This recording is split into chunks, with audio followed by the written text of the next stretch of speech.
പരിശുദ്ധ ഖുർആനിലെ 24-ാമത്തെ അധ്യായം 31-ാമത്തെ വാക്യവും 33-ാമത്തെ അധ്യായം 59-ാമത്തെ വാക്യവും ദുർവ്യാഖ്യാനിച്ചുകൊണ്ട് സ്ത്രീകൾ മുഴുവൻ കറുത്ത വസ്ത്രത്തിനുള്ളിൽ കഴിയേണ്ടവരാണെന്നുള്ള ഒരു പൊതുബോധം സൃഷ്ടിക്കുന്നതിൽ പൗരോഹിത്യവർഗം ഒരു പരിധിവരെ വിജയിച്ചിട്ടുണ്ട്.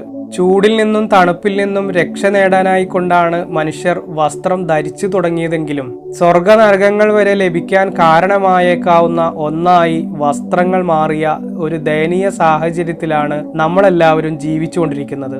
താടിയുടെ നീളവും വസ്ത്രവുമൊക്കെ സ്വർഗം ലഭിക്കുന്നതിന് മാനദണ്ഡമായി നിശ്ചയിക്കുമ്പോൾ എത്ര തരം താഴ്ന്ന രൂപത്തിലാണ് സ്വർഗത്തെ പോലും ഇവരൊക്കെ കാണുന്നത്.